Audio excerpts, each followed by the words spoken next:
घडामोडींपासून ते राजकारणापर्यंत प्रत्येक घडामोडीवर बारीक नजर ठेवणारा तुमचा हक्काचा लोकल न्यूज प्लॅटफॉर्म ठाणे दर्पण, ठाण्याचं खरं प्रतिबिंब. 2,000 रुपये देण्यास नकार दिल्याच्या रागातून एकाने हॉटेलमध्ये कोयता घेऊन दहशत निर्माण करत तोडफोड केल्याची घटना काल उघडकीस आली. या प्रकरणी ठाणे नगर पोलीस ठाण्यात गुन्हा दाखल झाला असून त्याचा हा संपूर्ण प्रकार हॉटेलमधील CCTV कॅमेऱ्यात चित्रित झाला आहे. तक्रारीनुसार ठाणे रेल्वे स्थानकाच्या पश्चिमेला असलेल्या कॅनॉन हॉटेलमध्ये काल पहाटे 4:30 वाजण्याच्या सुमारास आरोपी मद्यधुंद अवस्थेत आला. त्याने हॉटेलमधील कर्मचाऱ्याकडे 2,000 रुपयांची मागणी केली. कर्मचाऱ्याने नकार दिल्यानंतर त्याने शिवीगाळ करण्यास सुरुवात केली. कर्मचाऱ्याने हॉटेलच्या व्यवस्थापकांना मोबाईलद्वारे संपर्क साधून याची माहिती दिल्यानंतर आरोपीने त्यांनाही शिवीगाळ केले. काही वेळाने आरोपीचा मित्र तेथे आला आणि त्याला घेऊन गेला. मात्र सकाळी 4:45 वाजताच्या सुमारास आरोपी पुन्हा हॉटेलमध्ये आला. यावेळी त्याच्या हातात कोयता होता. त्याने कर्मचाऱ्यांना धक्काबुक्की करून जीवे ठार मारण्याची धमकी दिली. तसेच हॉटेलमध्ये दहशतीचे वातावरण निर्माण केले. त्यानंतर त्याने हातातील कोयता हॉटेलच्या काचेवर फेकला. तसेच फर्निचरचे नुकसान झाले. या घटनेमुळे हॉटेलमधील ग्राहक व कर्मचाऱ्यांमध्ये भीतीचे वातावरण निर्माण झाले. या प्रकरणी हॉटेलमधील एका कर्मचाऱ्याच्या तक्रारीवरून ठाणे नगर पोलीस ठाण्यात एका विरोधात गुन्हा दाखल करण्यात आला आहे. या घटनेचे CCTV फुटेज पोलिसांच्या हाती लागले असून त्या आधारे पोलीस पुढील तपास करत आहेत. ठाणे आपत्ती प्रतिसाद दलाचे जवान विकास गोरे यांच्या मृत्यूला 24 तास उलटूनही या प्रकरणी संबंधित ठेकेदाराविरोधात गुन्हा दाखल करण्यात आलेला नाही. पोलिसांकडून ठेकेदाराविरोधात गुन्हा नोंदवून घेतला जात नसल्याचा आरोप विकास गोरे यांच्या नातेवाईकांनी माध्यमांसमोर केला आहे. मात्र आरोप पोलिसांनी फेटाळून लावत प्रकरणाचा तपास सुरू असल्याचे स्पष्ट केले. TDRFचे जवान विकास गोरे यांचा सोमवारी मुंबई-नाशिक महामार्गावरील कळंबे परिसरात रस्त्यावरील खड्ड्यात दुचाकी आदळल्याने मृत्यू झाला होता. ठाणे आणि रायगड जिल्ह्यातील अनेक आपत्तींच्या घटनांमध्ये विकास गोरे यांनी बचाव शोधकार्यात महत्त्वाची भूमिका बजावली होती. त्यांच्या निधनानंतर राज्यभरातून हळहळ आणि संताप व्यक्त केला जातोय. या प्रकरणी शहापूर पोलीस ठाण्यात अपघाती मृत्यूची नोंद करण्यात आली.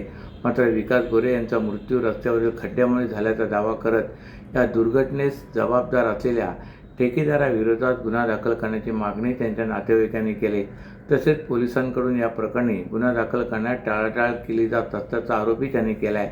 विकास गोरे यांच्या अपघाती मृत्यूप्रकरणी ADRची नोंद करण्यात आली. या अपघातासंदर्भात राष्ट्रीय महामार्ग प्राधिकरणाकडून अहवाल तयार केला जात आहे. अहवाल प्राप्त झाल्यानंतर जबाबदार व्यक्तीविरोधात नियमानुसार गुन्हा दाखल करण्यात येईल, असे ठाणे पोलीस ग्रामीणचे अधीक्षक विनयकुमार राठोड यांनी सांगितले. ठाणे शहरात पावसाळ्यात झाडे पडण्याच्या घटना वाढत असल्याच्या पार्श्वभूमीवर पालिकेच्या वृक्ष प्राधिकरण विभागाने वृक्ष गणना आणि झाडांची आरोग्य तपासणी सुरू केली.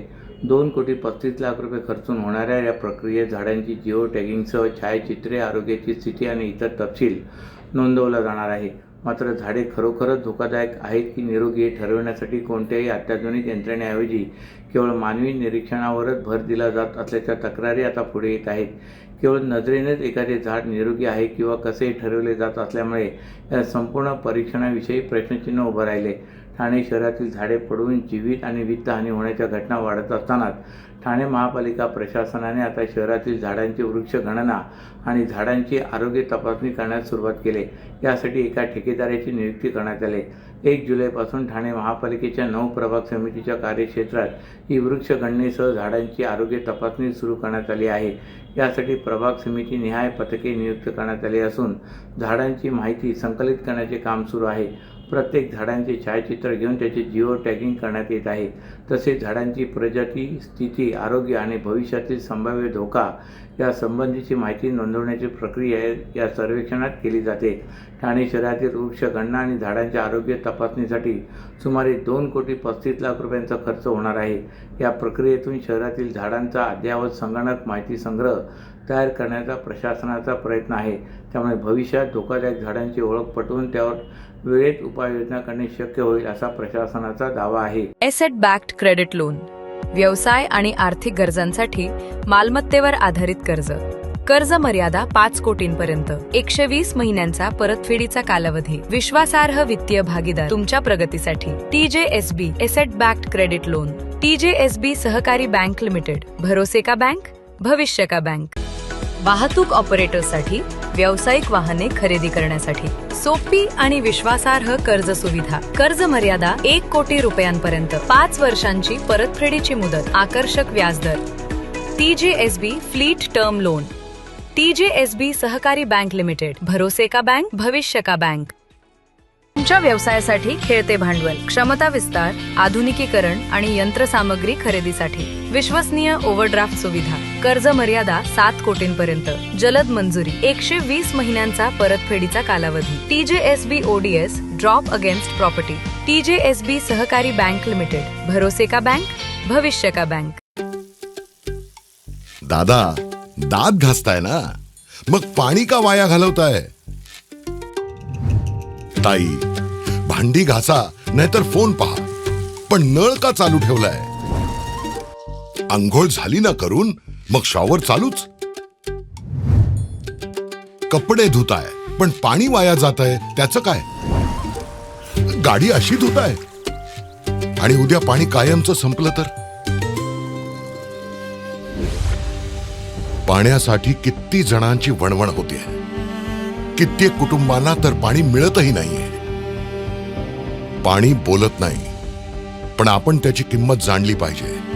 पाण्याचा अपव्यय टाळा, परिस्थिती भीषण होऊ शकते. प्रत्येक थेंब जपा, पाणी वाचवा. पाणी ही निसर्गाची देणगी आहे. पाणी निर्माण करता येत नाही. पाण्याची बचत हीच पाण्याची निर्मिती. ठाणे महानगरपालिकेतर्फे जनहितार्थ जारी. ठाणे महापालिकेच्या 9 प्रभाग समितीच्या सभापती पदाच्या निवडणुकीत शिंदे शिवसेनेचे 7 तर भाजपचा 1 सभापती बिनविरोध निवडून आल्याने महायुतीत 8 प्रभाग समित्यावर वर्चस्व मिळवले. मुंब्रा प्रभाग समितीच्या सभापती पदासाठी झालेल्या निवडणुकीत राष्ट्रवादी काँग्रेस शरदचंद्र पवार पक्षाच्या दीपाली भगत यांनी MIMच्या नफीस अन्सारी यांचा 10 विरुद्ध 4 मतांनी पराभव केला. MIMकडे 5 नगरसेवकांचे संख्याबळ असतानाही नगरसेविका शहर शेख मतदानावेळी अनुपस्थित राहिल्याने अन्सारी यांना 4च मते मिळाली. त्यामुळे मुंब्राच्या राजकारणात निकालापेक्षा शहर शेख यांच्या गैरहजेरीचीच अधिक चर्चा रंगली.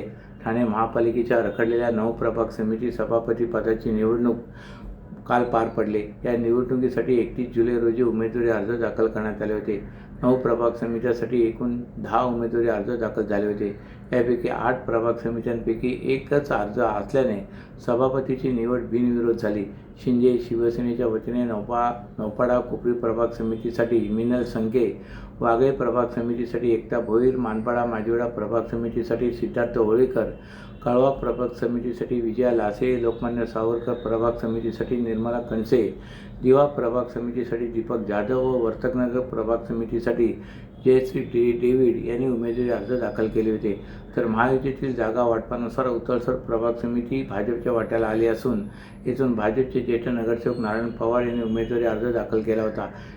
या सर्व ठिकाणी एकच अर्ज असल्याने निवड बिनविरोध झाले. तर मुंब्रा प्रभाग समितीच्या सभापती पदासाठी राष्ट्रवादी शरदचंद्र पवार पक्षाच्या नगरसेविका दीपाली भगत व MIMचे नफीस अन्सारी यांच्यात थेट लढत झाली.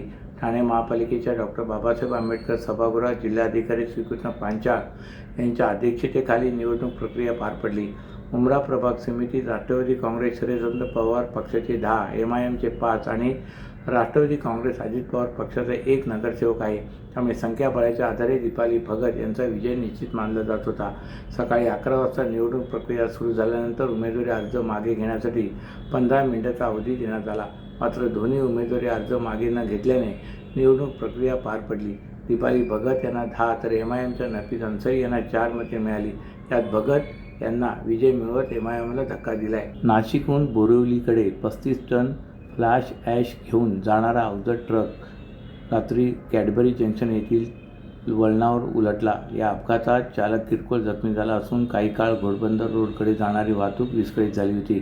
पोलिसांनी दिलेल्या माहितीनुसार चालक फाईम अन्सारी हे नाशिकहून बोरिवलीकडे ट्रक घेऊन जात असताना कॅडबरी जंक्शन येथे वाहनावरील नियंत्रण सुटले. त्यानंतर ट्रक उलटून अपघात झाला. ट्रकमध्ये 35 टन फ्लाय ॲश म्हणजेच कोळशाची राख वाहतूक केली जात होती.